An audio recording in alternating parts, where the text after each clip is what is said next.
Wow, that was embarrassing, isn't it?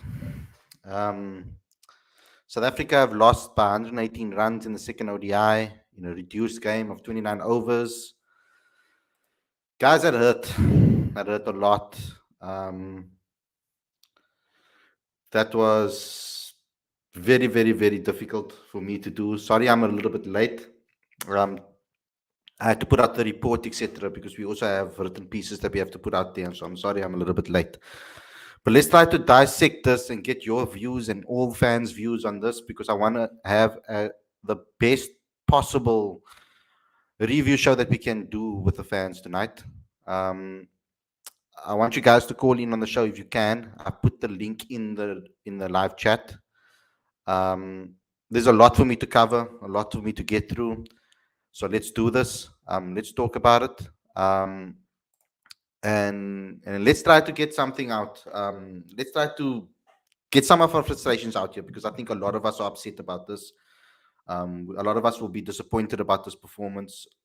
A lot of us would have wanted this team to play, and they let us down today. Um, so let's see what we can come up with. Let's try to have some sort of rant here, guys, and get your views out there because I really want to hear your opinions. But before we get going, before we get started, you know what you have to do? Subscribe to this channel, smash the like button, download the latest issue of Cricket Fanatics magazine monthly.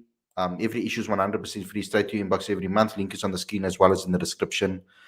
And then you can also become a patron if you want to help us help South African cricket grow.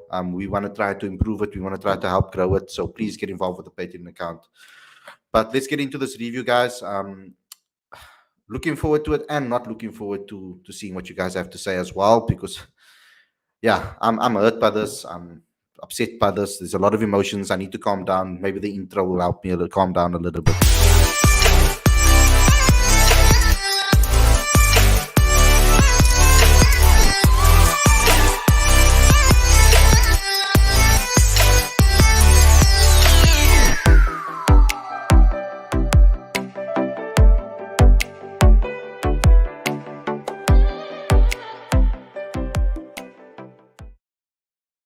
A very good evening and welcome to Cricket Fanatics magazine. This is your review show. I'm your host Khalid, and this is the show where we talk about everything that has to do with the second ODI between England and South Africa. South Africa heavily defeated in this one. I really thought we had the game in our hands when we bowled that well. I mean, Dwayne Pretorius was excellent today. He needs to get a lot of plaudits for the way he bowled. His bowling has come along such a long way. Was the right decision to play him today as well. I 100% agree with the lineup that was picked. And a lot of you guys that have been watching the show more regularly know that I was someone that said that this is the best 11. This is the best top six, and top seven that we have currently in the country. I honestly believed that until this to this point, and I still believe that, and I still think that we need to push through this terrible performance. But let's talk about this before we move on to the future. I put out a baiting tweet tonight to the people that have responded irrationally and just went with the emotions to go and fight me on it. I said this: we picked a merit team. I didn't put it in inverted commas. I should have actually, but I said we picked a merit team, and look, and who is there to blame now that there are no so-called quota players in this team? And I wanted to raise a certain point before I get to the first caller. I wanted to raise a certain point and explain myself and what I did with regards to that and what I meant by that. I wanted people to actually see that the criticism today is going to be criticism. It's going to be about cricket. It's going to be about players that never did their roles today. There's going to be no racially charged scapegoats or racially charged adjectives used to describe certain players that were to blame. There are no scapegoats today. I doubt there will be any scapegoats today. I doubt that there will be any players that will, specific one player or two players that will be blamed for this defeat. It will be a collective criticism on the team. This is what I'm predicting. If I take a look around social media, that will probably be the case. I can't say what would happen if Bavuma played today. I can't say what would have happened if Kaya Zondo played today. But I can almost almost look to the future and guarantee that one of them would have gotten the blame for this performance if they played today. Our players of color, I feel, do get harshly criticized way more than our white players do. So that is my point, and that I've always tried to make. I've never said that I was for the quota system, and I never said I was against the quota system. I've never said I've been bang in the middle with it. There's some good in it, and there's some bad in it. There's some good in picking on. There's some good in it, and some bad in it. But I wanted to say that it's very, very difficult for me. All I'm trying to do is to create a clean platform for people to be able to equally criticize everybody equally. I don't want to see racially charged criticism, and today we won't. A team of merit was picked. Everybody wanted this 11 to play, bar maybe one person, maybe you could say, perhaps shouldn't have played. Some people maybe don't like the two spinners, but in these conditions, I think two spinners in both games were important. But that demeaning racially charged comments are not going to be happening right now about these players that performed probably the worst ODI match I've seen us play. This was probably the worst batting performance I've seen in a very long time, and it was, yeah, it was embarrassing as a whole. So I just wanted to explain myself from that perspective. I just wanted to say that I'm trying to push for an equally critical, a constructive criticism platform where we can criticize players for the way they play, rather than using terms like quota and all of these type of things as scapegoats for players that we feel that don't deserve to be there. There are certain cases where certain attributes of players are needed in specific conditions, etc., to be able to get a certain game plan going. And sometimes it's not all about the 100% about the stats. Sometimes it is also about what that player contributes to the team, etc., and what they can provide for the team. But today, that is not the case. Today, we picked our best team. I feel we picked our best top six, and they performed really badly. Three ducks. Couldn't handle the moving ball, couldn't get runs on the board, couldn't put pressure back on England with the bat. It was a very, very pathetic batting performance, and everybody performed poorly. So everybody deserves blame as a team. So I'm very disappointed, but this is not about my opinions right now. This was an opportunity for you guys fans to call in. So I'm going to start with that. I'm going to give you guys an opportunity to rant, and I'll respond accordingly. Guys, come at me. If you disagree with anything, ask me questions, and I'll try to answer it as best as possible. And we can get this conversation going. Share this with everybody as well, please. I want as many people to come on here and rant about this, because this is a safe haven for everybody to give their opinion. So first and foremost, Lawrence is on here waiting for us. Welcome to the show, bro. Have your rant and have your say. Hi, Khalid. How are you, bud? Can you hear me? Hurt, bro. I'm hurt. Okay. Hurt. I'm not here to come in the end. I'm just so used to, if you support Arsenal, if you support Proteas, it's like the norm. Uh, but after the first performance in the first one-day national, we were looking forward to this one. Actually, it's the first time we about to win it. We can win a series since 1998. There's about how many moons ago. So tonight was just the. But yeah, we've seen this movie before. Whenever there's something significant on the line for the Proteas, whether it's a series, whether it's a World Cup semi-final, whether it's to win a group match to get into a World Cup semi-final, we've seen this movie before. It's not new to us.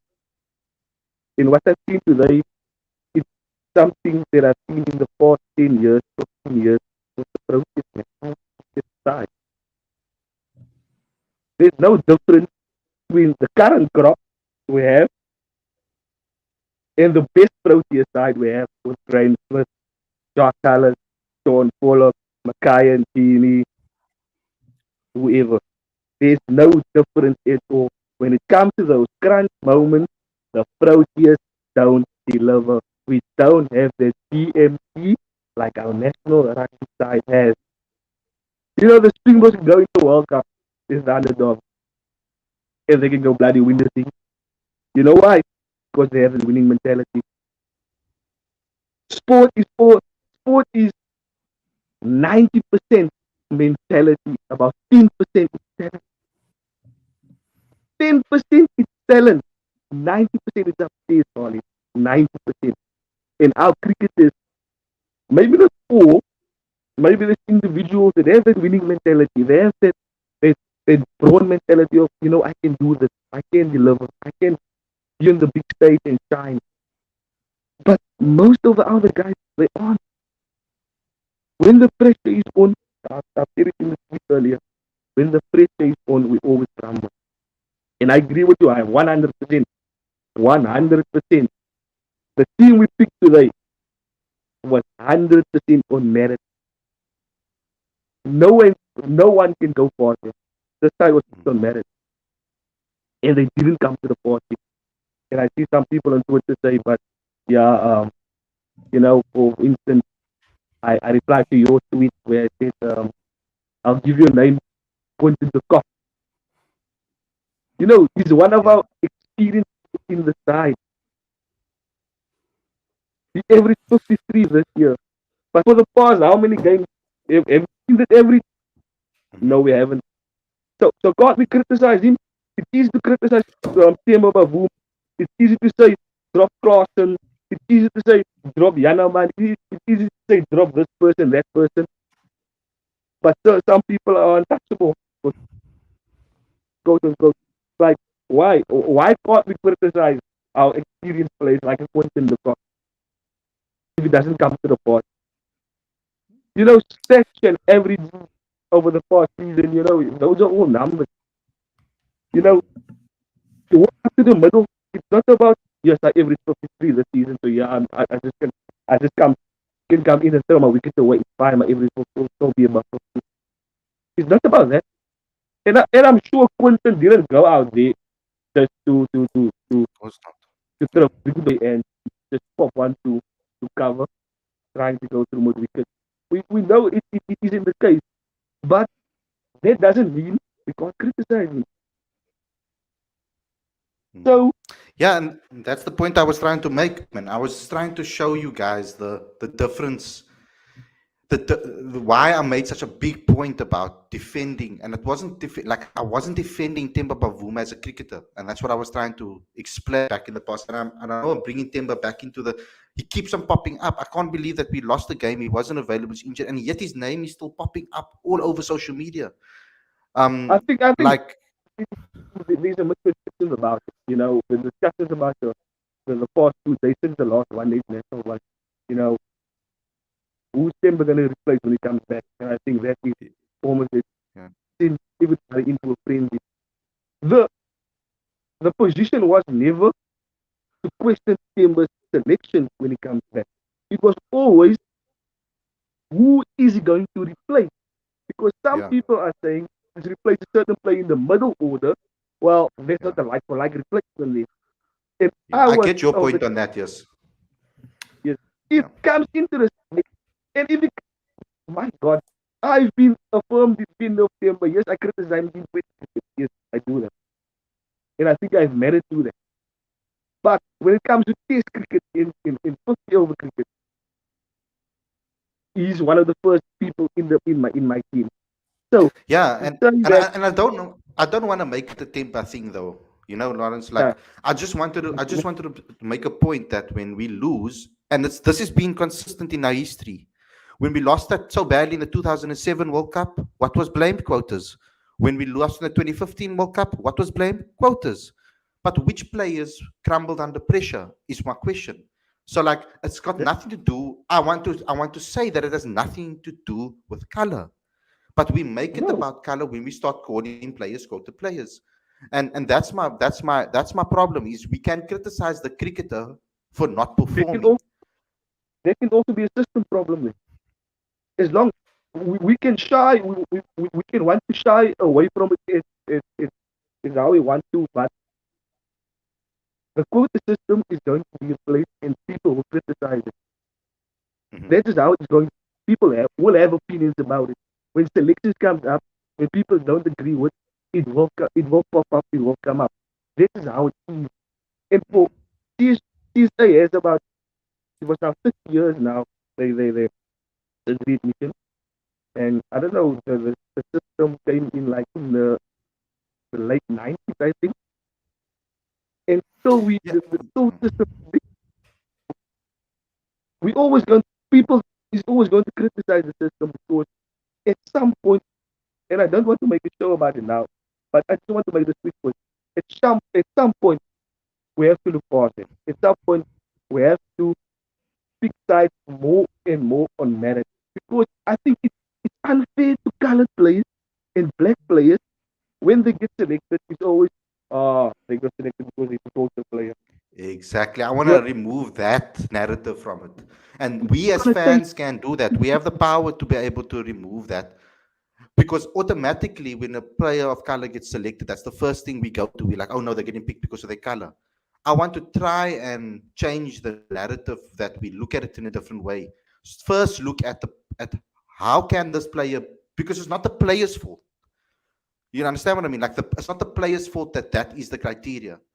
So at that point, I want to speak about cricket and say, how can that person help? Because surely having Temba today might have helped, or surely, and that has nothing to do with regards to quota. That's what I'm trying to say. If maybe the type of player like Temba might have been able to bat better on this surface than the others did. We don't know that now, and we'll never know that. But if Bavuma was in this team today and they lost like this, who would have gotten the criticism? It would have been yep. Temba that would have gotten the criticism because we didn't get a good enough start. He's pathetic. He can't open. Blah blah blah blah blah. That's what the narrative would have been. That's the And point that I'm trying to make. And when, for example, today Andrich Nokia bowled today, and I don't want to say anything about him, but I've seen Andila get similar figures to Andrich and get slaughtered. The same yep. in matches, completely slaughtered, and say, look, yeah, but look at the economy rate. But we don't have this. He's a quota play, shouldn't be there. That's the narrative. So let's just end of this because I don't want to talk about this anymore. I want to But get I want to get some thoughts. I want to get some thoughts about this game and what went wrong in this game. So Lawrence, where do you think things went wrong? For me personally, I think there's an issue there with regards to. I'm going to get the other fans one time on the show as well. We've got Ikram over here and we've got Ashwani as well. Welcome to the show, guys. Um, I wanna ask you guys, particularly against the moving delivery, there seems to be an issue, and I've mentioned it about Yanaman, I've mentioned it about Aiden, and I've mentioned it about Rassi in the past. That there is still an issue a little bit with the moving delivery, with a moving ball that we seem to be struggling with. But I don't know. That's just my opinion, and from what I've seen in the past, we need to work a way on how to fix that. Let me just go to Lawrence. Just tell me. Oh, let me go to Ikram first because he was here waiting for a while. Ikram, what do you think went wrong today with our batting lineup? Hello everyone. How's it? Well, yeah, I'm fine, thank you. Things didn't look right, hey, when it comes to batting. Like, I was shocked. I was shocked for the way they batted. Like three ducks, and one was a diamond duck from Markram. He did not even face a ball. I Yeah. was so completely shocked. Like, I don't think I've seen three ducks in any game. Not even like amateur cricket, you even see like three ducks. But I think, okay, I know it rained a lot today in Manchester, and if I knew they would play like this, I would have wished that it had to rain the whole day in Manchester. Like, seriously, it was that bad. Like, it was unbearable to watch. Yeah, it was unbearable to watch. It really was. Lawrence, can you give me some cricketing reasons, of course, how we can improve that with regards to that moving ball? Do you think that's the issue with South Africa that when the ball moves a little bit and nips around, that that certain batters are struggling still with doing that?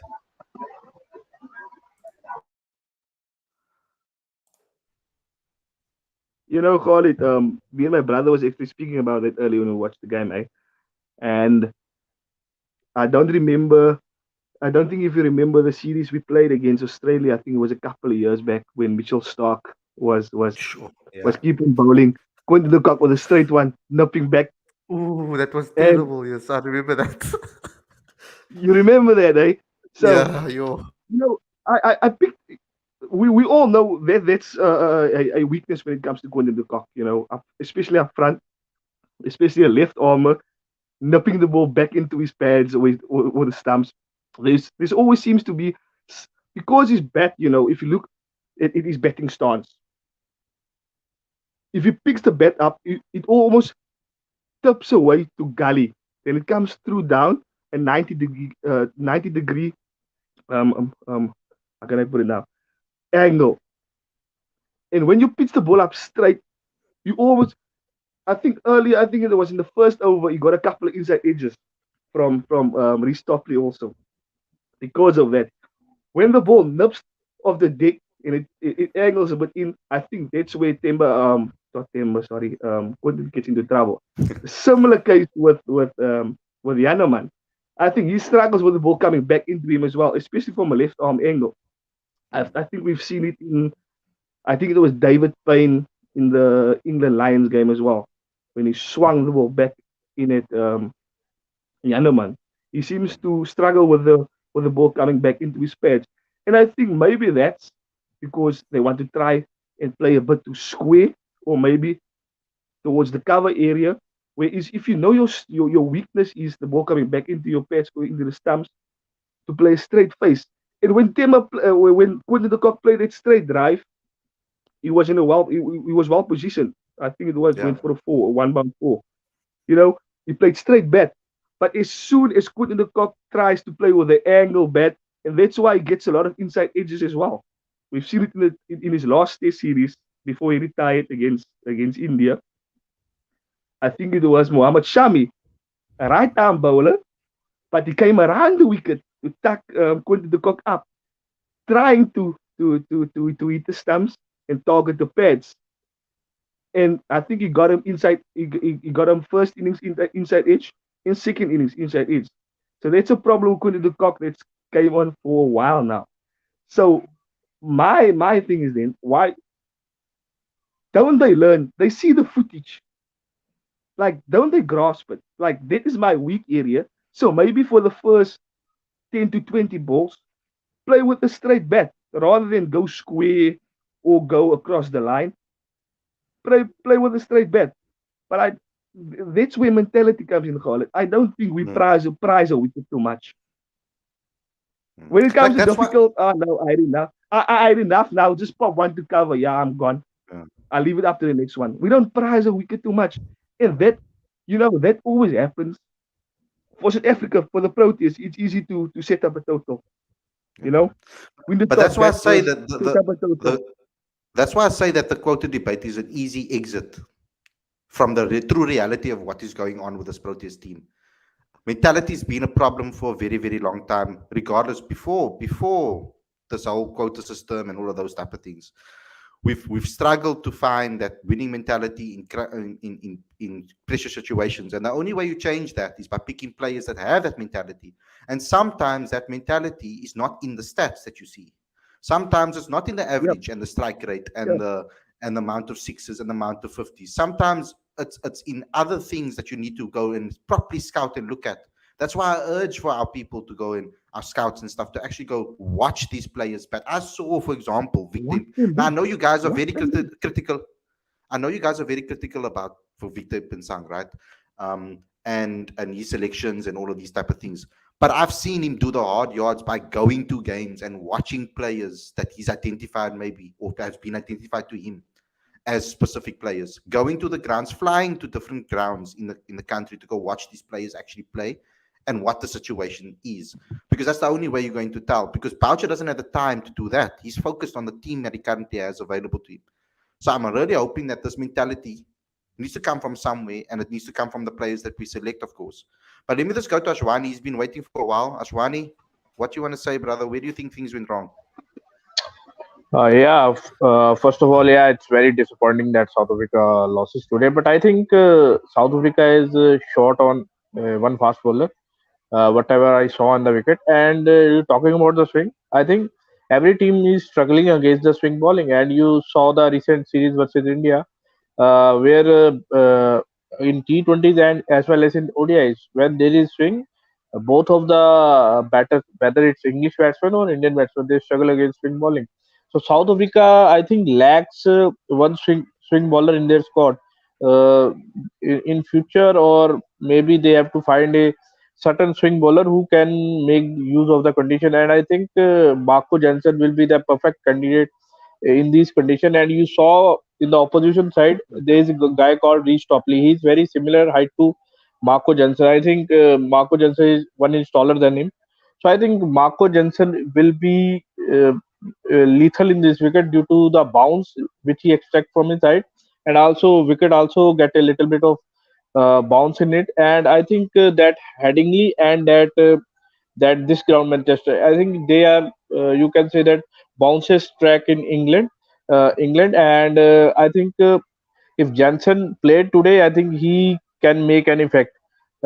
Maybe. And also I think South Africa lose their plot after they out all these middle order guys, but after I think Livingstone and Curran make the difference, and denting their uh, South Africa very badly. And I think South Africa should restrict them under 150. But I think Sam Curran played beautifully, and this guy is a big thorn to India as well. But thankfully, he's not performing against us in ODI series.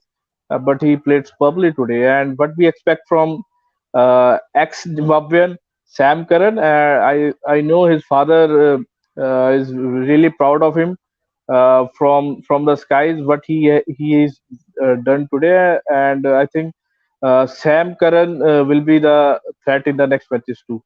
And South Africa has to look out. I think it can happen with every team. South Africa is all out on 83, but I think it can happen to any team today. The type of bowling which England today, if it is Australia, whether India, they also can bowl out on 83. I think it's not a big issue. But I think uh, for me the issue will be, I think, the what type of playing 11 you put out according to the situation. I think that will be the more important for me. I think South Africa should not be disheartened. Maybe the in the last match, maybe South Africa will win the series. So I will not. I will be disappointing, but I will not saying that I will be disheartened with South Africa. I have a full faith in South African team that this team can bounce back and maybe win the series. Mhm. Okay, Lawrence and Ikram, I'm going to ask you guys if your permission now, because there's someone waiting in the back end here. He's going to be a little bit unbearable. It's Aaron from England. Can I add him to the stream? Are you guys okay? Get him Yeah, in, get him in. Waiting. Welcome, Aaron. How's Unbearable. it going? Unbearable. Well done, John. Whenever, Exactly, whenever Lawrence. I England like you already, wins, mate. whenever England beats South nice Africa, you classes, are Aaron. terrible. Yes. Well, funnily enough, this was actually at the 11th hour. I wasn't meant to be here tonight, but I thought, you know what? No, wait. Before you continue, he said no when it was 201, all out. He said no to come to the stream. And now that they pulled us out for 83 easier. Oh, come on, That isn't what happened. come on. That is not what happened. Initially, I No was meant to be confidence doing, there. I was meant to be doing another show, Khalid, but luckily for yourself, and of course for the viewers, or unluckily for the viewers on the panel, you. yes, I have been able to get the time. But yeah, first and foremost, congratulations to England. Much better from the 3 lines and a crown, in particular with the ball in hand. I still think, and this might seem very overly critical, the batting is still a problem.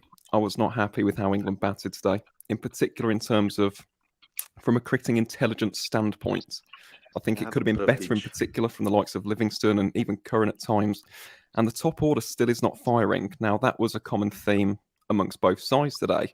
South Africa arguably collapsed a lot worse than England did, but I'm very, very worried by the lack of form from England's top 4 at the moment, and I'm not entirely sure whether or not Phil Salt is a long-term number 3. But other than that, in terms of the bowling display, in terms of the victory, very, very happy. And yeah, Of course. I was going to ask Oh, you something. Yeah, go on, Also, Lawrence. Go on. I want to talk about Sam Curran. Me personally, I think he's gonna be a brilliant cricketer for England in the future. With Ben Stokes retiring from the one-day game, you think he might be that guy that come in and maybe bets a bit higher because I rate his batting. I think he's a decent batter. Do you think he Lauren, can maybe fill that void Ben Stokes maybe is leaving the England side? I do, Lawrence. I like your thinking as well. Yeah. Definitely. I think he does He deserve a opens bit for more CSK, responsibility doesn't with the he? He bats. opened for CSK, didn't he? Yeah, he can pinch hit. He's also Yeah. batted. Yeah. Yeah. Speak. He also bats number 3 for Surrey. So 100%, Yeah. I think that is the way that England will go. I mentioned this the other day when it came to the new balance of England. I do suppose in the era after Owen Morgan, I think we'll go with an extra specialist bat, whether that'll be James Vince or the man at the bottom of my screen, a certain Samuel Robert Hayne. You see, well, we'll have to wait and see who it will be, but I think it'll be one of those two in particular. And then, yeah, I think that Sam Curran, he'll get more responsibility. And I think for Moeen Ali, I think he might be replaced long term by Liam Livingstone. I think that's how England will go about it heading into the next couple of years. I also have a question for Aaron. Go on. As you said, with regards to England's batting, you said that you were not satisfied with it. But for me, I think with the way they started, it looked like they put up a good total. Like for the way they started in 29 overs, 200 was not that bad. I know they have the capability to make more, but it was not that bad. Like, how much did you actually expect them to make? Well, that depends. It depends. After the start, to be honest, I was happy with 200 because it was a woeful start. In particular, what's it, the 7th or 8th over? That's where things really started to unravel for England. But I think beforehand, again, I just wanted some top order runs. That's what I meant when it came to England's batting today. I want to see the likes of Joe Root score more than one run. I want to see Phil Salt maybe put together a quick 30 or 40, and of course the openers as well. Those two have been the foundation for England's success in the past 4 or 5 years. It was overly critical, fair enough. But I think when you are the world champions, you've got to have those standards. And for England at the moment, it seems a little bit lackluster by their standards. That's just how it comes across. But an excellent riposte, I must say, from the likes of Livingstone and Curran. Yeah, Aaron, I have one question for you. Yeah, Sure. regarding English team.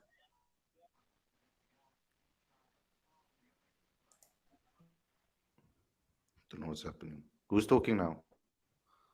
Well, it was Ashwani. Oh, you meant I can also take the sunglasses off, by the way. That was just for the opening bit. Yeah, he thinks he's Andrew Tate. Oh, don't. Oh, goodness me. That's been all over my timeline recently. Sorry, Aswani. Yeah. Are you back? Yeah. Continuing my question, I think regarding English team, I think there's some you can say that difficulty for English team that one format they excelling in another format they are crumbling. For example, in ODI cricket, they going to upwards steep. In Test, they're going downward.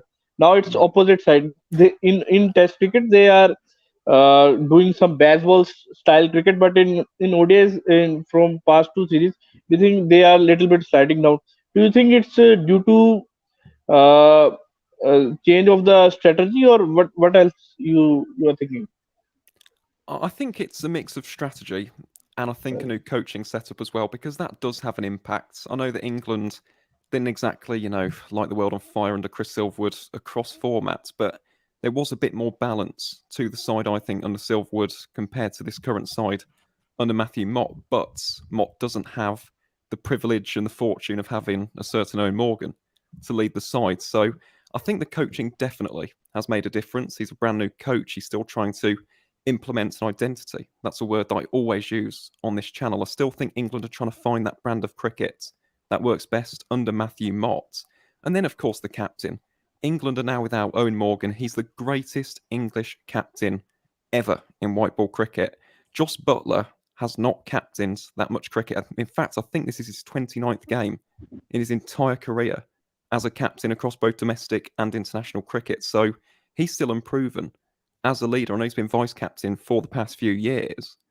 But in terms of this England side, there's a lot of promise. We've got some excellent players waiting in the wings, the likes of Sam Hain, the likes of James Vince, the likes of Darren Milan, as someone said. Will Smead is another one. Ashwani, great shout, really powerful on the leg side. And then the bowlers as well. You've seen the likes of Reece Topley, we've got David Willey, we've got Sam Curran. We have got excellent options, but it's going to take some time for this team to gel and for the likes of Motts and Butler to really establish that identity and that focus with this England side. Okay. Okay. That's enough about England now. Is Aaron, it? let's You talk. sure? Let's talk about the Proteas. Okay. For you personally, put your Proteas hat on. Where don't did it have it go with wrong? me. I know it went wrong. It went wrong with the batting, of course. We can see that. But what do you think the issue is there? There was nothing to. There's no excuses here. Actually, ultimately, what do you think went wrong with this particular batting performance from your perspective? Like, did you expect South Africa to bat to win this match when you saw the 201? Oh, yeah, 100%. I mean, if we're going into WinViz, I would have gone about a 75-25 at that moment in time. But we've spoken about it already. When it comes to the swinging ball and the left arm angle, I mean, these three on screen have summed it up quite perfectly, I think, in the show so far. South Africa do have a bit of a problem against that. And that did rear itself in this game. I don't think you can ever really come back from 7 for 4. I've got to be completely honest. When those 4 wickets fell in 10 balls, wasn't it?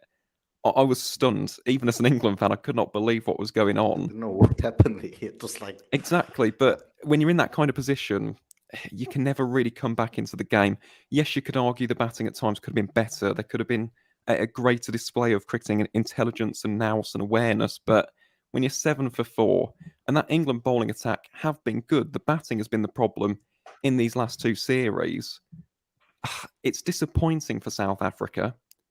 But then again, I don't think it's the end of the world. The first ODI showed that they can beat this England side, and they can probably do it again on Sunday. So for South Africa fans, sit back, chill a little bit. It's an off day, it's an off game. It was a very poor performance. But if the Proteas can replicate that performance from the Riverside, not even last week, a couple of days ago, they can still win the series. Have some faith. Yeah, I don't think we should overreact here. And I don't think people will think that people will believe that I'm saying this, but I think we should not overreact here. We can be upset about it, of course. I feel that we all should be hurt by it and upset by the performance. It was a bad performance, but I think we need to maybe just remain a little bit calm. I think that it was a terrible. Everything went wrong here. I don't think we'll see another flop like this, and I still do believe that this is the best balanced team that we have available. You could perhaps maybe want to bring back Atemba or bring back Kanandile, or you maybe want to, I don't know, in the future, perhaps, maybe that could happen. It is still a possibility, whatever, or find someone else domestically who can come through into the team.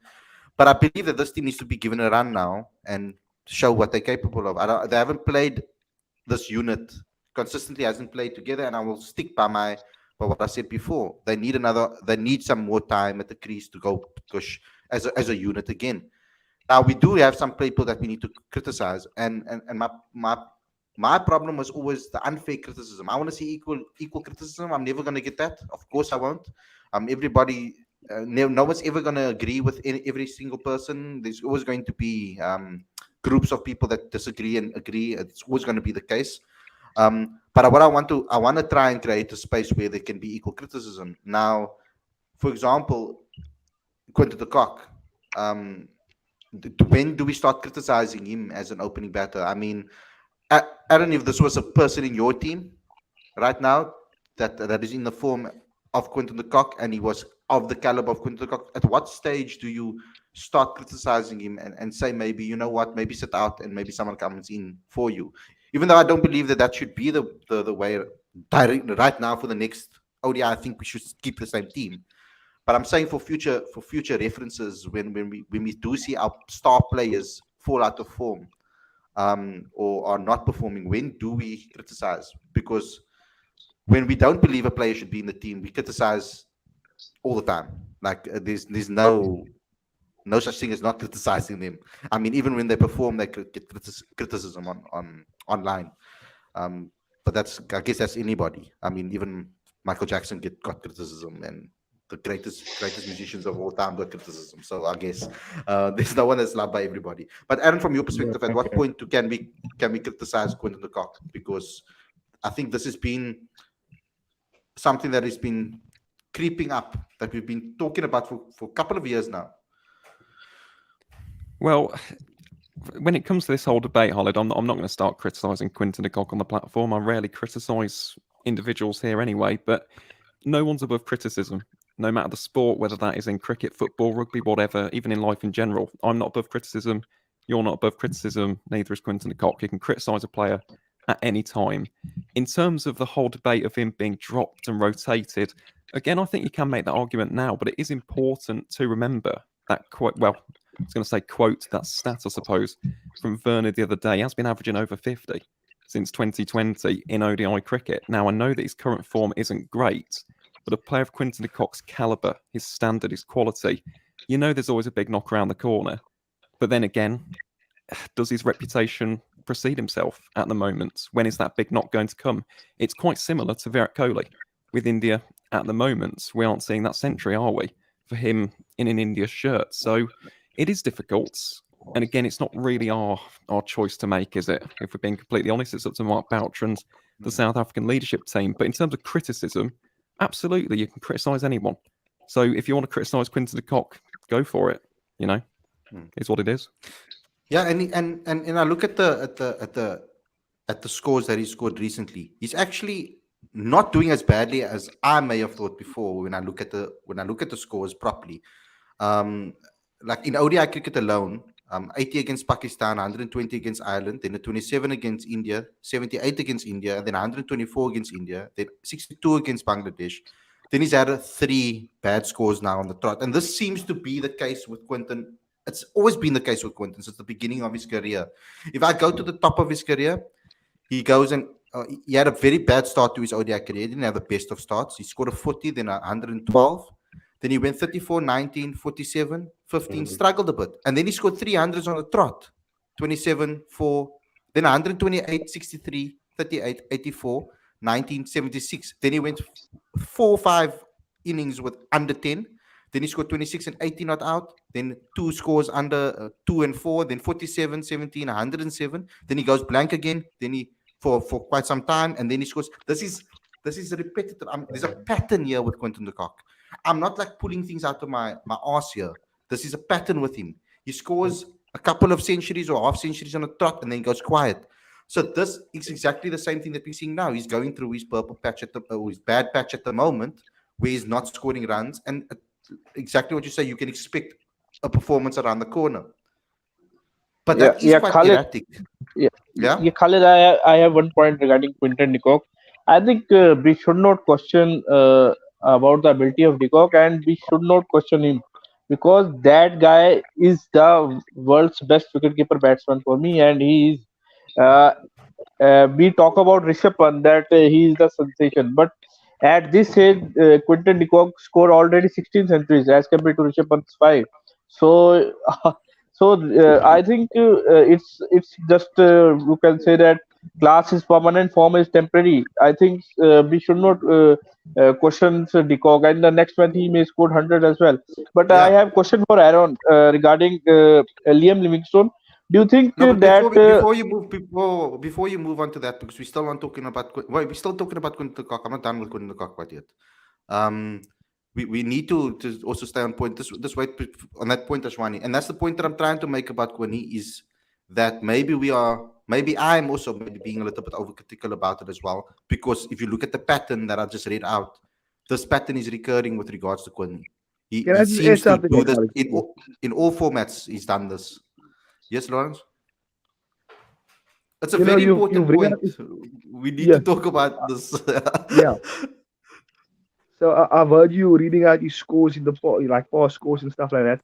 And I think maybe the reason he played that way, freely, maybe not playing his wicket as much, maybe that was because he knew, okay, if in the past, if I don't come off here, I have Hashim Amla.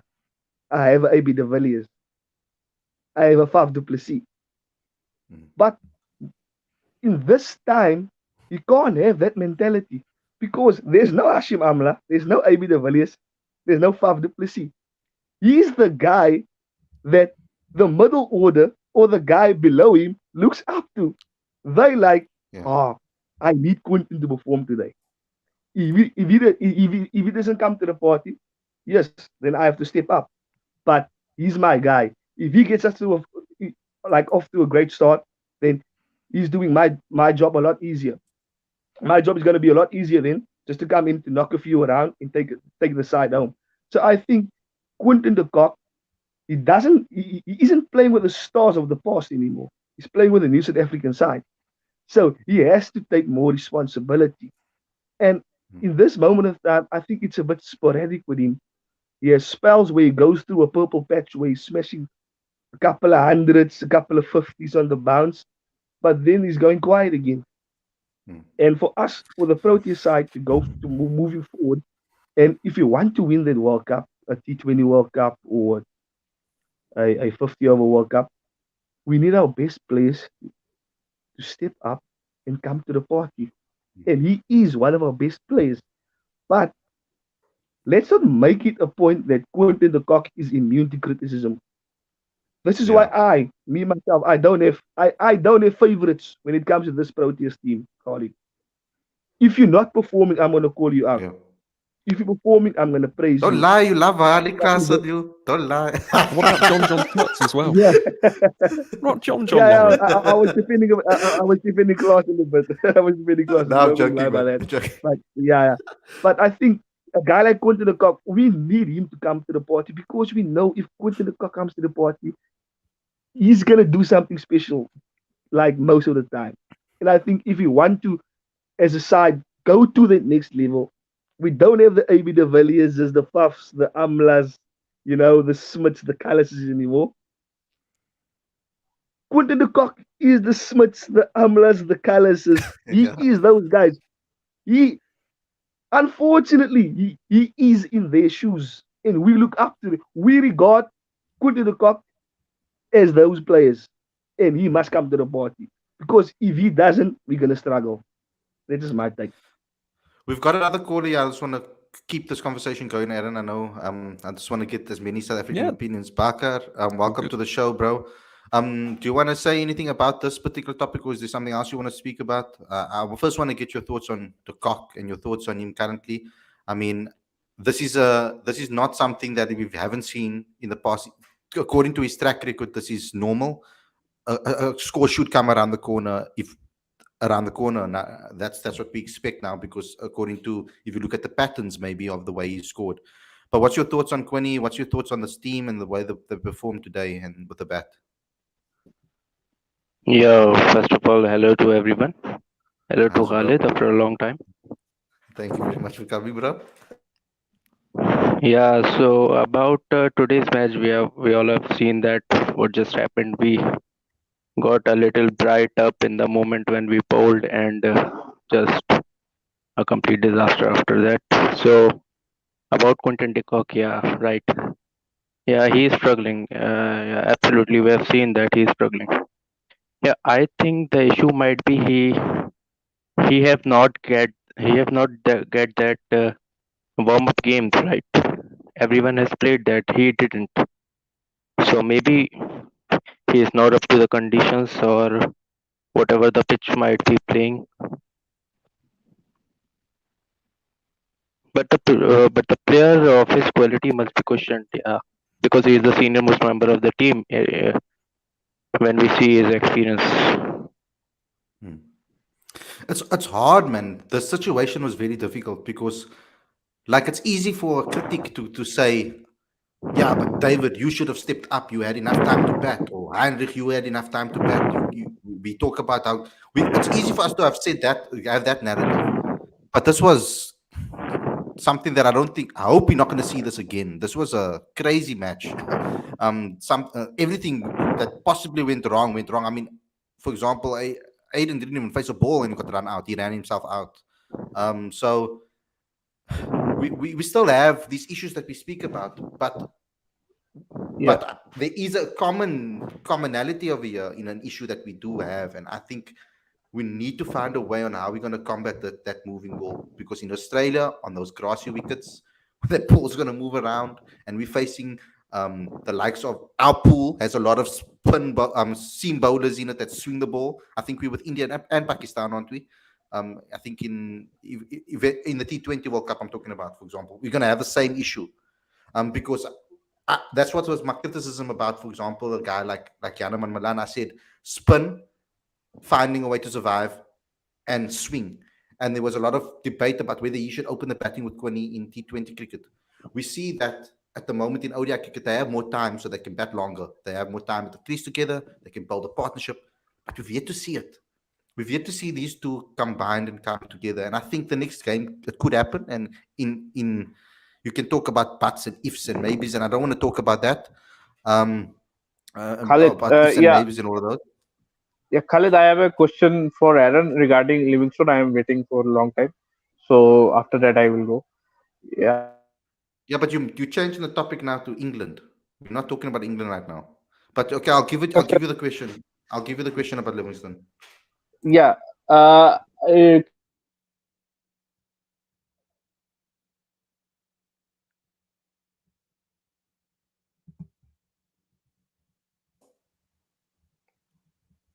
Are you there? Yeah, can I say something? Yeah, you can go ahead. I don't know where Yashwani's gone.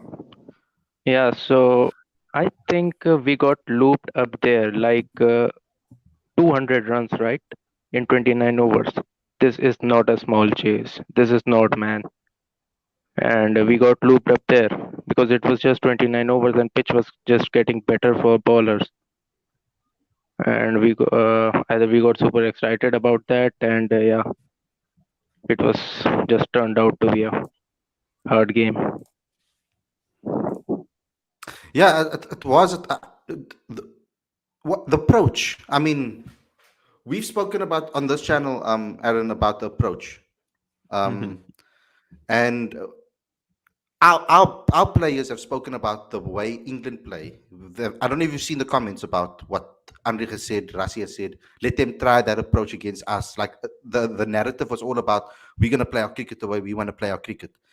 I think a lot of fans would probably have been a lot happier if South Africa came out swinging and lost it and got out for 83 than the way they did today.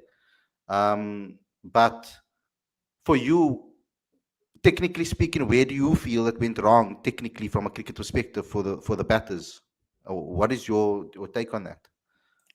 Well, we've already spoken about it. It was the swinging ball. I think that is the biggest issue. Yeah, yes, but how do we fix that? In your what would you give your England players advice on with regards to that? Ashwani, you can ask your question quickly to Aaron before yeah, we continue with the South African chat. yes, yes. My question is regarding Livingston. I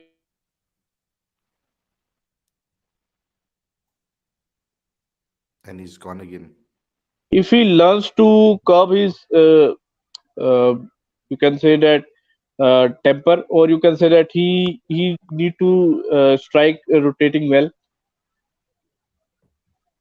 Well, in a way, Ashwani, yes. I do think when it comes to Livingston, at the moment, I think Sky Sports actually put up a tweet about this, and they said it was a brilliant cameo, and a lot of people picked up on that. Liam Livingstone, so far in his ODI career, has been smashing the ball brilliantly, striking at 122.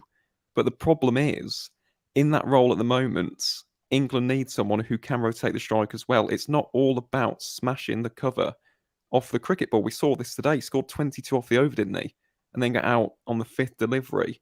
It does require some of that cricketing awareness, the nous and the awareness of the match situation as well. So I think when it does come to Liam Livingstone, he is only 11 matches into his ODI career. He is mostly a T20 power hitter. And in this ODI side, he has been drafted in as more of a finisher. But as one of the most experienced players in there domestically wise, he does need to shoulder a bit more responsibility, in my opinion. It's not all about hitting fours and sixes. In that role, in the middle order, in particular when he's coming in a bit early, he does need to rotate the strike better. I'll definitely agree with that. Yeah, I think he plays anchor innings before that BBL stint. I think after that BBL stint, he become play the role of that aggressor. After that, he changes his game quickly. But I think if he add maturity to his game, he can be very lethal for England.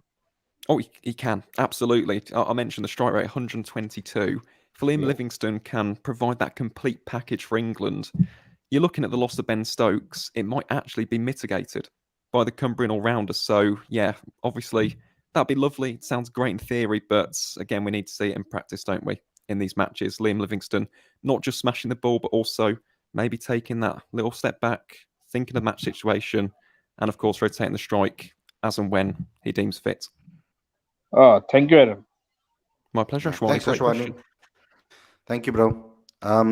Let's continue. I'm gonna go back to the to questions about South Africa Sorry, again. sorry, Khalid, that isn't the Shailin Naidu in the chat, is it? Mr. Uneven Bounce? Surely not. I don't know what he's not doing on the show. He should be here I know, bantering me and telling me that's how poor crap we form are. from you, Shay. That's poor. Yeah. Look here, we've got another caller. Hussein, welcome to the Hey. show. What would you like to say, brother?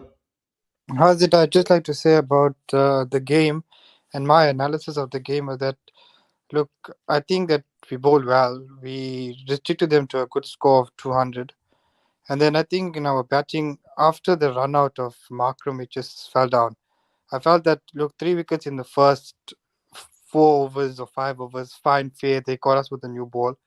But then we could have built a partnership with Markram and Klaassen and Miller to try and at least get us to that part about 150, 160. And then from there, it could have Pretorius and Maharaj or someone could have finished the game off. I felt that with the runner of Markram, everything, the wheels just fell off. And regarding the cock, look, ODI now, he's retired from Test. And now ODI is going to be like a format where if it's not going to be a format that's going to last for so long. So, like Stokes retired from it. It's either you're going to be, at the end of the day, it's going to come to a point where you're going to be playing Test or T20. Because I think after a period of time, ICC is going to do away with ODI cricket because of the sustainability of it all. So the cock needs to at least, like, I think, make up his mind as to what he wants to do. Because if he wants to be a white ball player, his only white ball format for him that can really push him forward will be T20 cricket. And ODI cricket is something that he's just not there at the moment, I feel he's just falling short, and we need to get someone in that can actually propel us in the right direction and forward. That's my thoughts. I mean, I look at it, and this is not the first time I've seen South Africa shudder like that under pressure. You know, like in situations, get themselves out like that, like running themselves out. That happened in the World Cup between Faf and AB. I mean, this is not something that is the first time it's happened before. I don't know why though. At the point when we lost the first wicket, and the second, okay, yes, but Rashi got also a good delivery as well. I mean, Rashi's our best batter, and currently in the setup, I feel, but there was no need to panic and run between the wickets the way they did, and force runs at that point. There was no need. It was just someone had to give them that instructions, because that's not attacking cricket. Like, I can understand if you're playing attacking cricket, like Lawrence will probably agree with me here. If we were playing an aggressive brand of cricket and then lost our wickets, but Yeah. it wasn't smart cricket that they played. It was desperate cricket that they were playing, and then they lose their wickets. That's what upsets us, I think, as fans.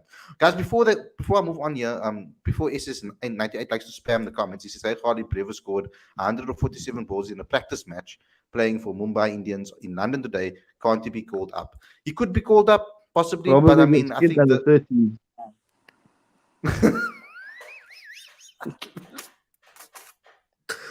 yeah, he could possibly." He could possibly get called up, but I don't think he will get called up now in mid-series. It won't make sense. I think we're overreacting a little bit here. Slightly. I know we're upset. Yeah, I know we're upset, and it was a bad performance, and we should criticize this place as pathetic, and they admitted that it was pathetic too. Like in some of the post-match stuff that happened, they admitted that it was pathetic. But at that point, what can you do? We can only criticize them to a degree. Yo. Would you make any So, changes for the third one? Yeah, I want to say something. What would you like to say? Yeah, about the approach, you asked that before. So about the approach, like Yanaman playing that nothing shot that got into the hands of the fielder, that was not required at the time.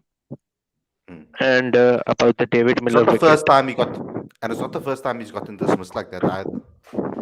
yeah, I think right. maybe That's I not think his maybe game. that's I think maybe that's because I think he got bogged down a bit. I think he was on note on like 6 deliveries, and Yeah. maybe just try to release some pressure. And but it's a crazy thing with Yanneman because when Yanneman was first selected for South Africa, you were selected knowing that he's gonna be the aggressor up front. He did that with playing for his franchises, whether it was for the Cobras or Northwest for the Dragons. He was always, the aggressor up front. And I think, yes, maybe when he came into the Protea setup, international setup, there's much more pressure. So maybe um, I the type think of that's a bowling is little bit of pushing. a I think that's a little bit of a myth though, Lawrence, because Janneman made his breakthrough when he scored 1,000 runs in first class semi-pro cricket for Northerns, right? Back in the day when he just came, not Northerns, Northwest, back in the Northwest. day, right? Yeah. So he made a massive, because he scored 1,000 runs. He was aggressive. He was a big hitter of the ball. But Janneman's always taking his time. The difference in domestic cricket to international cricket, and I've said it so many Bowling. times, it's the bowling. Yes. And you see the similar thing in county cricket too, because batters are not being pressurized from both ends, getting bogged down from both ends, and at that Yeah. point, that's when our batters get bogged down. Particularly Quinton de Kock as well as Janneman Malan. If Quinton's partner, and I've said it multiple occasions, I said if Quinton's partner is getting bogged down at the other end, we tend to see Quinton also struggle because he needs to feel better on ball, and he needs to be he needs to rotate the strike as well and feel better on ball, because when he doesn't, he does crazy things, weird things. Janneman Malan has been a type of batter in my eyes, an Yeah, opener that that's can true. That's true. that bats But I just long, bats think, deep.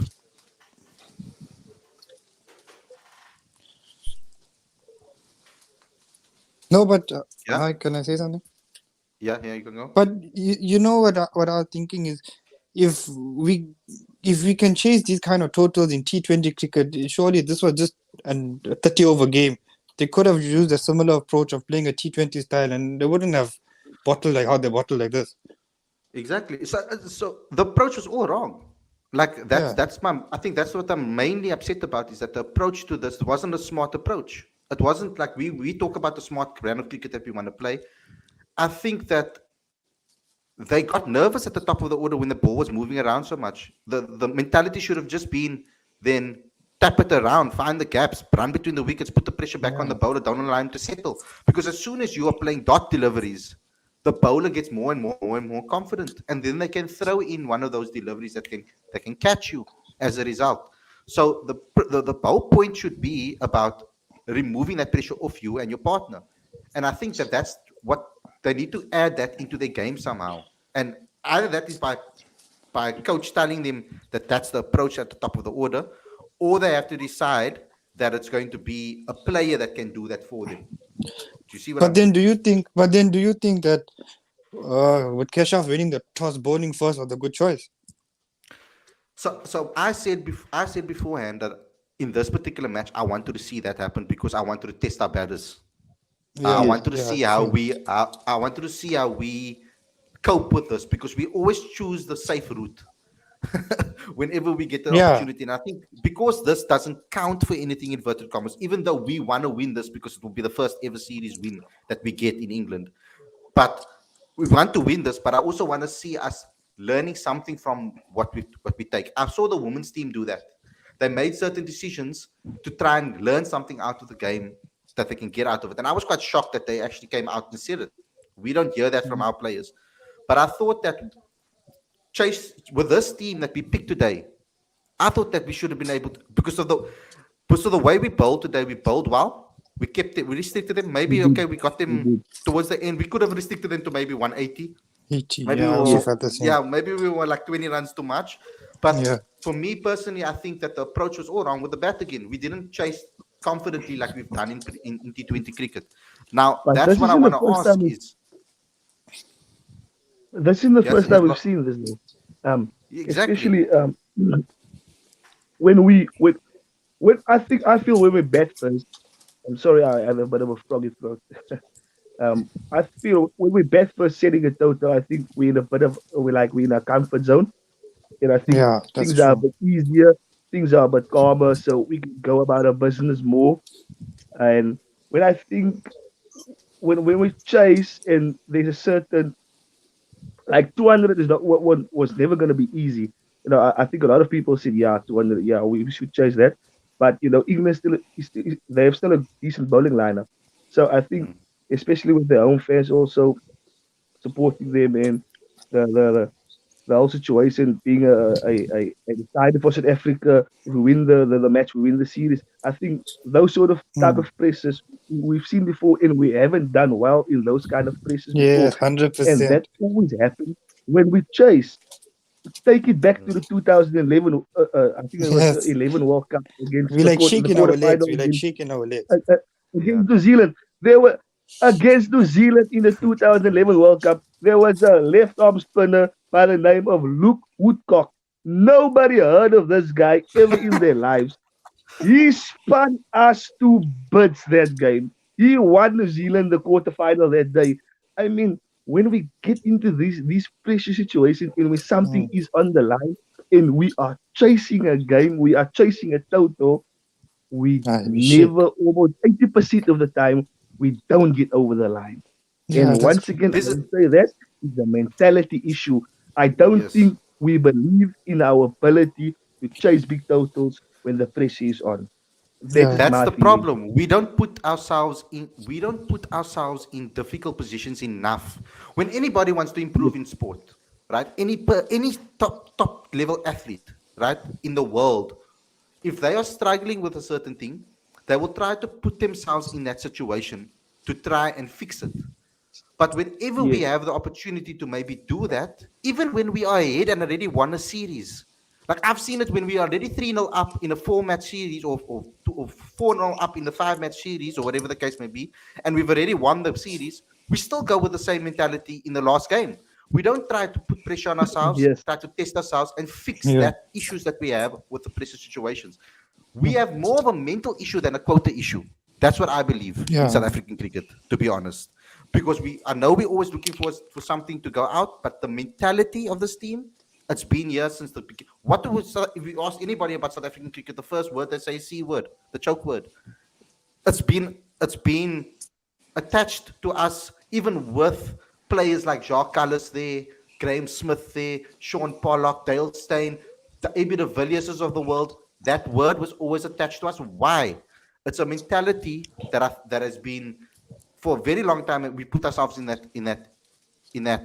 situation. We don't put ourselves in difficult situations to try and learn how to get out of it. Because we talk about playing smart cricket and we speak about talking about conditions. We should have known that this ball was going to move around. There must be some sort. I'm not expert. I'm not a professional cricketer. I'm not a coach, so I can't tell you what should have been the approach. But I'm pretty sure that dressing room should have said or come together as a group and say, guys, this even after the first wicket fell, they could have at least said, guys, the ball's moving around a bit. Let's just try a different approach here. Let's try to fix that approach. Now we've we always find the next problem. We've we've combated our problem against spin. I think we have an abundance of players in our top order now that can play against spin. We saw Rassi do it, Aiden do it. Yanaman is learning. I still stick to it. He learned how to survive against spin. He hasn't learned how to attack spin. Quinton Cock has learned. He's fixed his problems against spin. Not so long ago, we were having. I think about 4 or 5 years ago, we were talking about Quinton de Kock and having problems with spin. Then he came, because I remember this very clearly because he came out with a spin text mat that he brought. Yeah. Yeah. I don't know if you guys remember that. I remember to that teach thing. people, to teach people how to play against spin. So he solved that issue. Now we're having a problem in South African cricket with the swinging ball. I don't believe it's the swinging ball. What I think is our problem is we struggle against bowlers that can consistently put the ball in a dangerous position. Okay, but now I got a That's question for that's you. where we But struggle. I got a question for you. You know how we say we always struggle against spin, or we always struggle against seam, or we always struggle against the Yes. CF. We always struggle against it.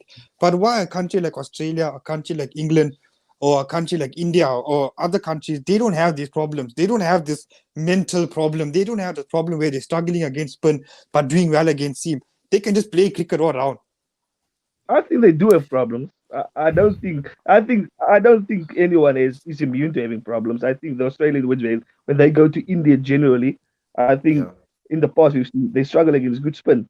I don't think no team is immune to having problems. But I think for South Africa, it's a case of maybe it's the coaching. Are we getting the right type of coaching? I mean, But we're our sitting with problems are so vast. Like it's so vast. Like it's like we're so good at spin, but so not so good against the moving ball. But then we get so good at the moving ball, and then we get crap at spin. The balance is Yeah. just not right.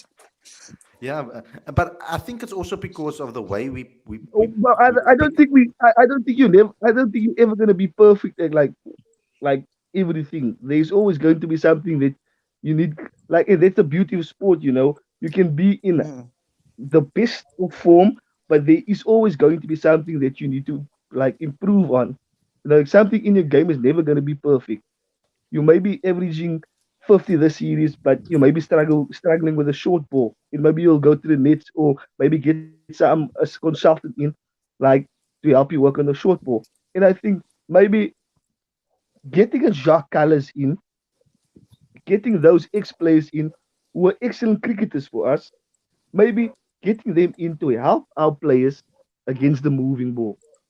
Getting AB de Mm. Villiers in, helping our players against playing spin positively in the subcontinent. You can play, for example, you can play spin different ways. You can play a defensive way, or you can play the AB de Villiers way, being proactive, being positive. I remember we played a game in Bangalore. I think it was 4 or 5 years ago. Um, Everybody was struggling that day, but when AB came in, everybody was like tending to survive, and they got out. And like AB just said, "No, I'm gonna play my way. I'm gonna play the AB de Villiers way." So maybe we need that out of the box coaching mentality to come Mm. in and help our guys. And we have a lot of ex players who can do that. I mean, a guy like Neil McKenzie. Yes, he wasn't a superstar on the international stage, but he was a fantastic cricketer. He was a fantastic batsman. I mean, that guy can add so much value to this Proteas side. Yet he's out. Yes, he's with the under 19 side, and that's all well and good, helping the youngsters, with the academy sides at the high performance center. But why isn't he on the England tour with the Proteas, working with the Proteas batsmen? so that let me clear that up for you. So Neil McKenzie is actually a batting lead for South Africa. That's what I was last told. Yeah, Batting lead for South Africa, meaning he's not a batting consultant or batting coach for a specific team. He's available for whoever asks them to come to the camp. So if Boucher needs him, he's available. If the women need him, he's available. If the men, if so the then we under don't 19 need teams him need. because maybe So my point is they decided to give roles as batting leads or other like so that people can overlook. So we do have a batting coach currently in within this team. We have that we have Justin yeah, what's his yeah, Justin Samson, I think his name is. Simmons Um or Simmons or something like that. Simmons, yeah. Yeah. He's with the team currently. So we do have, but Yeah, I'm not sure. My, Like, my, yeah, I my get your point, problem but yeah, my problem is you can have a batting coach there. How much are they gonna help a player learn in a small little tour like this? We need to sort this out before they even get to the protest set up. We can't be having this type of like unless and then rather pick the players that are better that have played better against swing in domestic teams. I don't think you see, I don't think we do as in-depth scouting as I'd like Mm. personally. we Just don't, yeah. we don't, No, we we Because don't. don't. we pick players on their average and what they're doing or how many 50s they scored, etc. Like for example, Kyle Zondo being in the setup, the man scored has been scoring runs domestically for a very long One time. So double they've hundred. yeah, and then one double 100 pushes his average up, and then they select him. Whereas Yes, maybe they could have looked a little deeper and say, who are our best players in swing with a new ball? Who are our Mm. best? Because South Africa have very good new ball bowlers in the country. Yeah. you know, I think with you know, regards to new ball bowlers, we are actually doing decently within the country with a level. of bowlers that are bowling. So we should look at that You know, and say, but, who are the ones that are scoring in the power play? Who are the yeah, ones playing attacking brand of cricket? Who are the ones that are doing that? And then select accordingly. Sometimes those but averages might not be as high as the next person in line, but the role that he's playing might be able to help South Africa in those methods. So sometimes not all. That's what I've said I think always. It's I not think you always remember about the the average. story. Yeah, I think you remember the story about how Vernon Philander was picked up when Gary Kirsten went around the circuit and he asked all the top batters in the domestic structure, like, who is the one bowler you guys are struggling week in and week out when you play against him? And about 99.9% of them said Vernon Philander. Vernon Philander is a guy who's just gonna put it on the one spot. He's gonna nick me out. He's gonna bring one into my pads. He's gonna bowl me through my gate. He's gonna trap me in front of LBW. And I think it was a period of time when Vernon Philander was on top of his game. So maybe go back into the domestic scene, like, and ask the batsmen, like your top domestic batsmen, like, who are the bowlers out there that's moving the ball, that's making it difficult for you? Like, who are those bowlers? Similar, ask the bowlers, like, who are those batters that when we do pitch up this task for them, who's dealing with it? You know, we need to be transparent about things. We need to talk about things. It's not about just sending a scout to a game. This guy probably never played cricket in his life, and it just say, oh yeah, okay. This guy Look got what dropped happens to our 5 times players. behind the. This guy got dropped 5 times in the slips. He smashed 100. Yeah, Victor. Yeah, we got this guy who smashed 100 today. He's not gonna tell Victor he was dropped 6 times. You know, so I think when we do things, I think we need to do it decently. I think we need to have cricket people run cricket. So if we have a Jacques Callis, if you get Jacques Callis into the system as a selector, as a scout, as a coach, you will go to these domestic games. You will see players. You can maybe see, okay, this player needs to work on that. This player needs to work on that. I think a player like that will take more out of it when a guy like Jacques tells you, like, you need to work on this and you need to work on that. Then maybe a guy who never played cricket in his life. And I think this is where CSA needs to come in to let cricket people But be in cricket positions. we had And only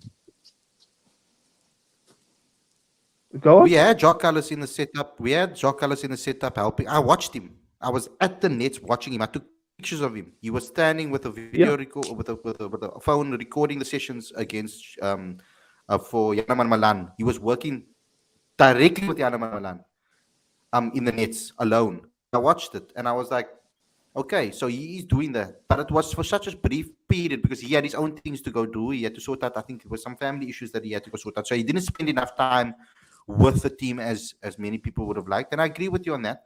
But my problem is what we do with the players when we give them the opportunity. So for example, we pick a player, but we forget why we picked him.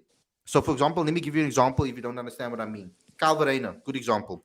When Kyle Verreynne got picked initially, Kyle Verreynne got his runs and made his fame and made his name in a team at the Cobras that was collapsing. Kyle Verreynne would come in when the team was struggling and then take them out of trouble. I interviewed Kyle Verreynne after that season. And my first question was, Kyle, how are you performing like this so regularly, consistently, when the team is under pressure? In white ball cricket, it was happening. I remember in the I think it was a one-day cup game. He scored 100. The team was 5 down, and he came 4 down, and he came in and he performed, and he scored 100 to win them that game, right? And he was doing it also in 4-day cricket. The same thing. Team was struggling, 4 down, comes in, scores 100, 200 to win the game. He was doing it consistently over and over again. So I was like, this is the perfect middle order batter that we can have because South Africa is currently having collapses. We are struggling with the top order. We have collapses and we have nobody to dig us out of trouble. Then they pick Kyle Verreynne, but then they don't play him in that role. They tried him now the other day as opener. And I'm like, what are you doing? You're playing him as a 3 or 4, 5, you're moving him around the order not sticking to a position, not sticking to why he was selected in the first place. It's like, that's my issue. It's like they put a team together and they put the lineup together and they're like, okay, go out there and play. But sometimes I think they need to go a little bit more in depth to think about why originally did we pick this person. And then look at us. Look at Vian Lubber, another person that did exactly the same thing to him too. Vian Lubber, when he was at the Lions, wasn't opening the batting for the Lions. He's only recently now changed his position to that because I think he feels that Robbie saw something in him to be able to open the batting against the new ball and be attacking and aggressive and play with freedom. So he's now opening for the Warriors. But back in the day for the Lions, he was batting 5, bowling as well. And when he got selected to the Protests, they played him they opened the batting with him and he batted at 3 and he really struggled.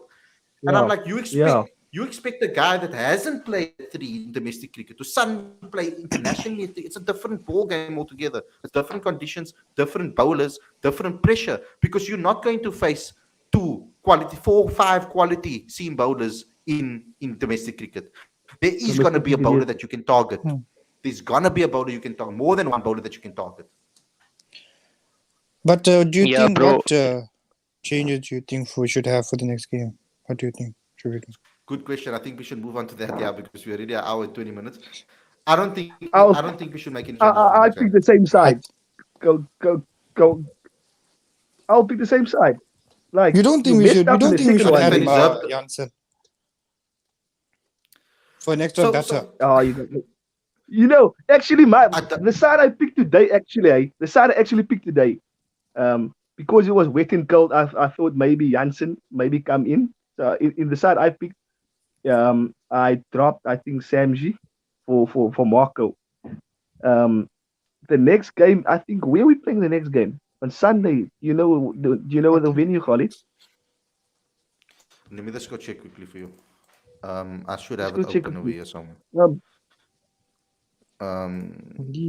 Leeds or something. What is it Headingley? Leeds. No, you gotta play Sprint. No, you gotta play Sprint Leeds. Wait, no. I think it's Headingley. Headingley, yeah. It's Headingley. Yeah, no, Sprint. You gotta play Sprint Headingley. You see, the reason I think it's unfair to now suddenly just, after what they did in the first game, they did well. Yes. Second game, they struggled. I think I like consistency. I mean, cricket is a game that, especially in cricket, because you fail more than you succeed in cricket. So I think it's a bit unfair to just now change everything because you had one bad performance. If they perform poorly like that again in the third, then we have to really start thinking about what we're going to do, because then that means everybody's going into the next series out of form, whatever series that might be. As it stands, nobody's place is really safe at the moment except Rassie van der Dussen and maybe David and Klaassen, you could say. I think for the match on Sunday, I think they definitely have a point to prove. All of them. I mean, today was crap. Today was the perfect opportunity for them to stamp their authority. Yeah, it was. Exactly. They really messed it up. It was like, it was a very frustrating game to watch. It was written in the stars, and they messed it up. Yeah. Like Aiden was really unlucky. I think Aiden Malcolm was really unlucky about that. Especially you for wasn't Gareth unlucky. Aiden, I think it would be unfair. It was a stupid run, yes, but Cash was calling him stupid. It was a stupid Aiden Malcolm was stupid today. They were single. I think it would be a little bit unfair on Rassie. Say now we want to make changes, then the person that you so I for example, who do you bring Marco Jansen in for? If you I think we should bring Jansen in for Nokia for an extra batsman that can. He's taking too many runs. Taking too many runs. But you see, I think that Marco would also concede runs though. But Marco can come with the bat. In ODI, he can bring with the bat. And I think that's a fair point. I think that's a fair point. This is the type of selections, and when it comes who replaces who, that I want to see, like for like replacements. If you're gonna replace, do you go with immediate or do you go with future? Because we know that Anik Nokia from his press conference yesterday, he spoke about he needs Yeah. more game time. He needs more time, rhythm. Yes. He's in rehab at the moment. So I don't think it would be a smart decision to drop him, perhaps, No, because no, no, I no. think he needs I'm game not time, saying. as much game time as. No, No, I I'm saying don't for I'm think not so. example, saying I was drop. saying, Yeah, I'm not saying drop him for the third game, but I'm talking like in general when it comes to selection. Like if you if you're going to select a player in another player's position, I think it has to be like for like. It can't be one, like I said in a tweet a few days ago. It can't be like one change like derails the whole balance of the team. mm, We need to move on. We've seen it in the past. We need to move on from that. If you want to go to the next level, we need to have a like for like replacements. For example, I've said like a Tema of whom who's out of the side now. He's competing with a Janeman Milan, a Rassi van Edissen, and Aiden Markram. Those are your like for likes. A like for David Miller and for Tristan Stubbs is sorry, not Tristan Stubbs, Heinrich Klaassen is a Stubbs, is maybe a Riley Rousseau. That's more of a like for like. What I don't Right. want to see is select, for example, a batter who isn't doing the role as well as a David Miller or as a Heinrich Klaassen gets selected. And with that selection, we immediately weaken our lower middle order to get those runs, those quick runs for us at the back. So the type of selections I want to see moving forward, not saying we need to make any changes in the third one day, is those like for like replacements. And this is where squad selections in the future for the selectors is going to be important. We need yeah, to have strength in depth in all positions. We can't have Reza Hendricks cover the first six positions. It's not going to work. You see what I mean? Yeah, And I I get and just it. feel Yeah, like we need to be about smarter Lawrence about it. making that point, I would like to say that it was a good move by South Africa to bring in Pretorius in place of Ndile without fulfilling the Yeah, quota 100%. requirements. That is a good yeah, that is a good move. yeah. And I that was mean, you appreciable. see, you know what, and this is why I say I've said it many times. I know you guys maybe think that Bavuma gets picked because of quota. Not all of you guys here. I'm talking about Nah, generally I speaking don't. I now. certainly don't. Yeah, some people might think that Bavuma gets picked for quota requirements, and we don't meet the quota requirements team to team. We haven't been meeting quota requirements from team to team. Quotas, like I've explained it before, it happens over a calendar year. So over a calendar year, not over a season. So it happens from the 31st of December, I was told, right around the year. Okay, so it's a full calendar year. And they need to work out the ratios. So you can obviously put more players of color in a T20 or another match or another team to level out the numbers. But for the last 3-4 years, we haven't been picking the six required or the five required players or the five required players of color. We've picked a lot of the times we've picked a 7-4 split, or we've picked a five. We try to pick as many times as possible the five players of color, but sometimes we don't always pick the two Black Africans, for example, or sometimes we will only play 3 players of color or 4 players of color. We don't always go with the 5. Today we only had 3 players, 4. We had one Black African and so 3 players of color in the team.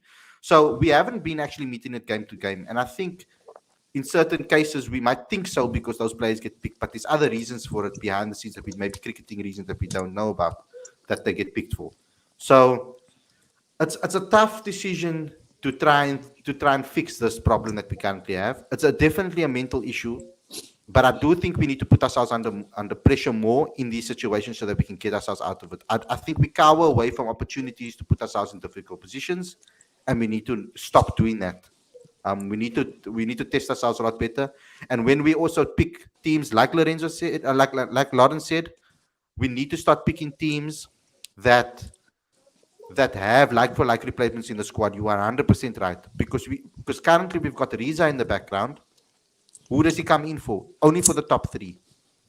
Then the next batter in line is Kyle Zondo, also a top order batter. He doesn't bat 5 and 6. He bats 3, 4. So, but if he plays with the Proteas, he'll probably bat 5 and 6. Kyle Verreynne as well. We see him as a middle order 4, 5. Or maybe I even see him as a 3, 4 in white ball cricket. I think And he they would be able opened to- with him. and then they open with him or they bat him at 6. They batted him at 6 before as a finisher. I'm like, what are you doing? Like, there are finishers in our game. We've got plenty of finishers that were sitting there in the back end that could have played. So the same with regards to picking our opening batter. Vian Libbe is an attacking opening batter that can bowl. He also adds value with the ball. He should be competing with Aiden for a position. He should be in the squad. Yeah.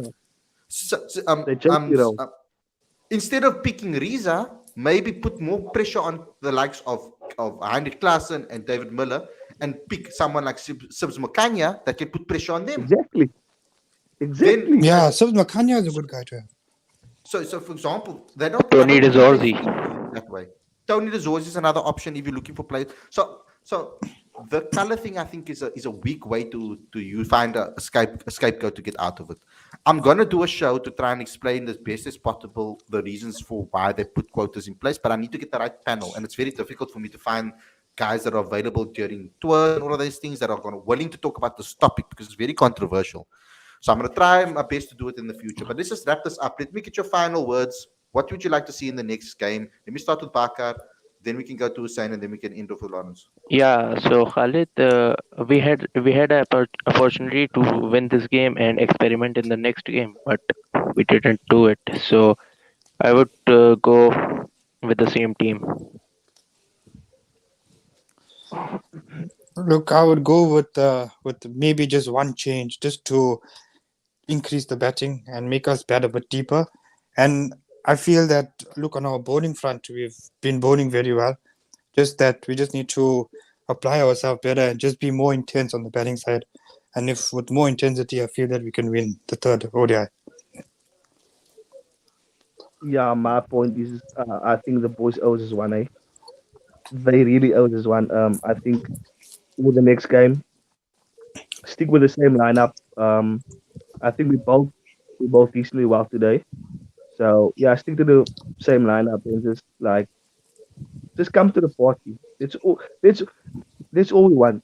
If you give your best, you give your 100%, and you leave it on the field, and it wasn't good enough, we can accept that.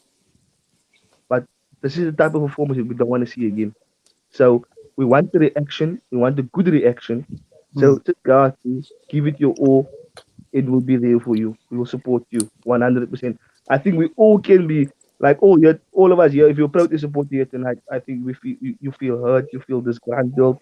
But when they walk out there Sunday morning, 11 o'clock, 12 o'clock, we're gonna be behind the boys. We're gonna support the boys. So all we want is a performance. Show us what it means to play for the badge and to play for 60 million South Africans. That's all we want. If you give your best and it wasn't enough, that's all in fine. We will understand. Exactly. your I think best. we will be more understanding if we went out with the right mindset. They got a good delivery and went out, but not 100%. throwing your wickets away and looking like we look today. I mean, England lost matches, but they lost the matches with the right mentality. You know what I mean? Like they came out and the fans were still, you know what? We understand. That's you lose, but we don't lose like that. When we lose, we lose like, we don't lose like that. We need to find a better way of losing. Okay, guys. Thanks a lot, everybody, for calling in. Thanks a lot for everybody for tuning in. I hope you guys enjoyed this episode. Don't forget to smash the like button, comment, and do all of those things as well. Thanks a lot, Bakar, for coming on the show. Hussein, Lawrence, for calling in. I hope we gave you guys a neutral view. One more question, Khalid. One more question for you. Apparently, I don't make good content. What? Yeah? Different question. Oh, Man United going to sign Frankie de Jong.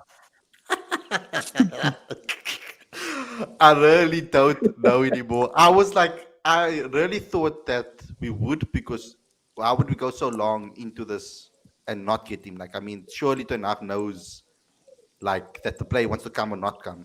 And the funny thing is that Barca is, I don't know, I think Frankie is the problem over here. I think Frankie de Jong is holding out for that money, eh? They still owe him. I think he's holding out for that money before he goes. Yeah, But man. it will be a Like, top signing. It will be a top signing. I think yeah, if he gets the it right would. ingredients alongside him, I think United do well. Yeah, I do believe that. I do believe he's the right person. I'm a big Dutch fan. I'm a big Ajax fan as well. So obviously, I'm And you going to got want to someone. Anthony as well. Yeah, I know. Yeah. We'll have to wait and see. I'm not Yeah. gonna talk about. I don't want to jinx it. Sure, man. But okay, guys. Thanks a lot, guys. I'll see you guys again on Sunday evening for a podcast show. Got an interesting. Wait, no, I'm lying. Sunday's the game, so it'll be a review show after the game. I hope you guys enjoy your weekend. Have a great day tomorrow. Have a great day this evening, and I'll speak to you guys soon. Take care, everybody, and peace. 2-1 winners. 2-1. Hopefully, cross fingers. Let's go. Yes, Cheers, 2-1. boys. 2-1. Cheers. Cheers. Yeah, wish them luck.